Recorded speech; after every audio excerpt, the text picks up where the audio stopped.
Le 6-8. Dans 4 minutes, ce sont les infos. On parle BD avec vous, Mathieu Van Overstraten. C'est votre spécialité. On retrouve un personnage que vous connaissez sans doute. C'est celui de Jacques Martin avec le scandale Arès. Exactement. Donc le scandale Arès, c'est le 33e épisode des aventures de Lefranc. Et c'est un nouvel album qui démarre en 1940 lorsque deux mystérieux avions à la technologie révolutionnaire, on en voit un sur la couverture là, pas clairement identifiés comme appartenant à l'armée française, parviennent à détruire à eux seuls toute une colonne de blindés allemands. Ensuite, saut dans le temps, une quinzaine d'années plus tard, la jeune Allemande Marlène von Litz prend contact avec Lefranc, qui est journaliste, pour lui demander d'enquêter sur cette affaire, puisqu'elle a retrouvé des lettres de son père, qui dirigeait la colonne de chars allemande, la colonne de chars qui a été détruite, dans laquelle il mentionne cet épisode étonnant. Mais son père, qui était le seul survivant de l'attaque et qui lui-même est mort pendant la guerre, ben voilà, c'est la seule trace qu'on a de cet épisode, parce que clairement l'armée allemande, l'armée française ont tous les deux voulu étouffer cette affaire dont on ne retrouve aucune trace nulle part, et donc Lefranc et Marlène décident de se rendre sur place à Luxeuil-les-Bains, où l'un des deux avions s'est écrasé dans un étang, mais ils vont rapidement se rendre compte que leur enquête dérange pas mal de monde. Et d'où vient l'idée de cet album ?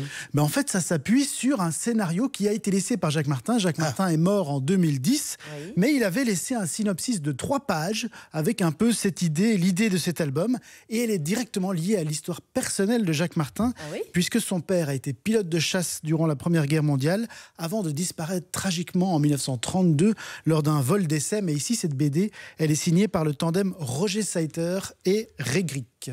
Lefranc, il fête un anniversaire, non ? Oui, c'est une année particulière, 2022, pour Lefranc, puisqu'on fête cette année les 70 ans de cette série à succès qui est apparue pour la première fois en mai 1952. Créée par Jacques Martin, qui faisait à l'époque scénario et dessin. Exactement, Jacques Martin. C'est le papa d'Alix, c'est ça ? C'est le papa d'Alix, exactement. Alors cette série, elle s'est vendue depuis lors à 5 millions d'exemplaires.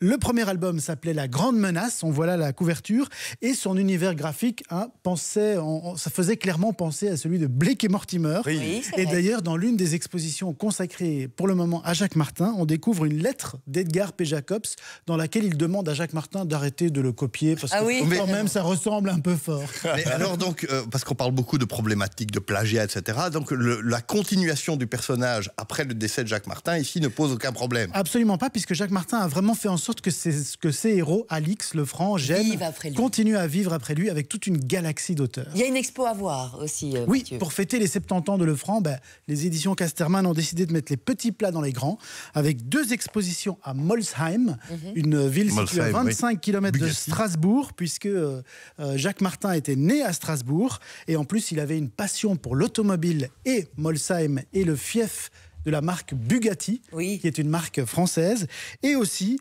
la sortie d'un livre qui s'appelle Les voitures de Lefranc, qui met à l'honneur la passion de Jacques Martin pour les Alfa Romeo, les Rolls-Royce, les Bentley, les Bugatti.